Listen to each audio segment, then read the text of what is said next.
Estamos aqui na cidade de Racalé, no sul da Itália, para conhecer uma receita tradicional de pão aqui de Salento. É o frise, é um pão que eles fazem, cortam no meio, assam de novo e depois metem na água.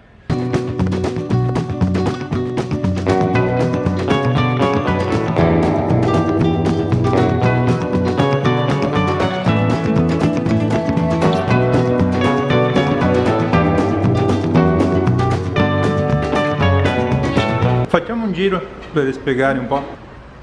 Come sappiamo il grissino è torinese, i tarallini, frollini, tarallini senatore Cappelli sempre integrali, crackers dai gusti particolari, ortica, curcuma, cereali e avena, tarallino al cocco, passitelli, le friselline, integrali, cereali, curcuma, pizzaiola, cipolla, biscotti classici da inzuppare nel latte. Poi abbiamo i cantucci, mandorle, l'ho fatti al cioccolato, pistacchio e cioccolato, e le pittelle.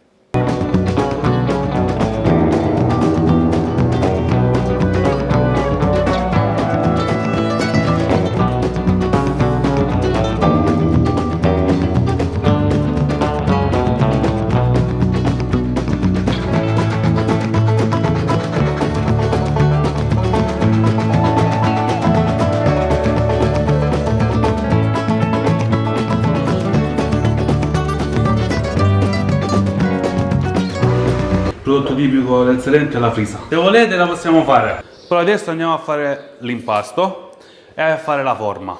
Quindi questa è farina di grano duro. Grano duro, pugliese, senatore Cappelli. È una farina di qualità superiore rispetto a tutti gli altri tipi di grano. Il senatore Cappelli è proprio il grano. È il grano, è il nome del grano, senatore Cappelli. Facciamo un chiletto. Un po' di sale. Sale, 20 grammi a chilo. Noi usiamo tutte le quantità, solo 20 grammi al chilo. Questo è il lievito madre, non il lievito di birra. È una pasta acida. Si sente anche dall'odore che è un po' acida. E questo come ho fatto? Allora, questo qua, sinceramente, lo fa ancora mia nonna. Come esce, io ancora sono giovane, tengo 29 anni, ma anche mia madre non lo sanno ancora fare. Ah, tua nonna non ha detto per nessuno? Questo qua è un lievito fatto questa mattina. Una volta, se io questo non lo consumo oggi, all'indomani faccio per esempio questo pezzo pesa 400 grammi, metto 400 grammi di farina e acqua e impasto di nuovo. Iniziamo a sciogliere prima il lievito madre. L'acqua fredda. Temperatura ambiente. Ma se qualcuno vuole fare a casa, si può fare no, un letto di birra? non si può fare niente. Non riesci. Le frise si devono comprare qua, da pane e fantasia. In effetti lo diamo alle persone per divertirsi a casa, per farsi la pizza, per fare il pane fatto in casa. Il lievito madre ci vuole 250 grammi a chilo e 20 grammi di sale e farina. E basta. È un forno. Noi non le cuociamo qua.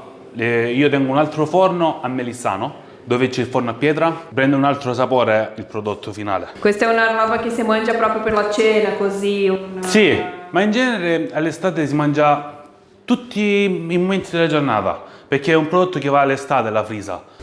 Ok. Che bella questa massa, questo impasto. Bella dice. Si fanno le palline. Questa è la frisa.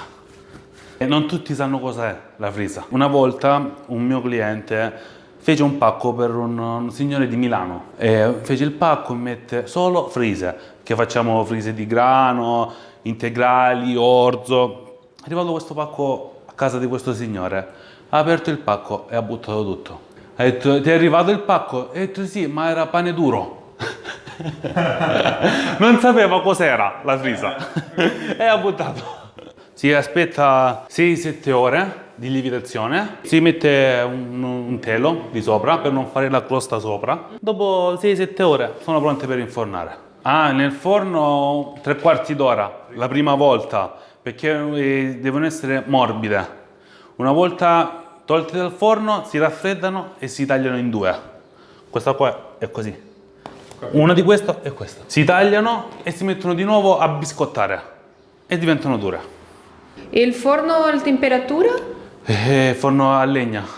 Alta. Alta.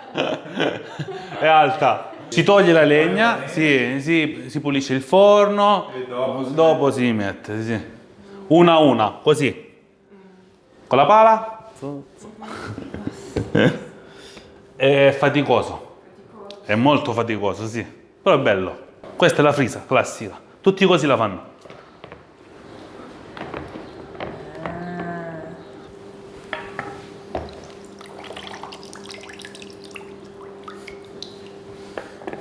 E questa ricetta conosce da bambini già? Sì, ma tutti così la fanno.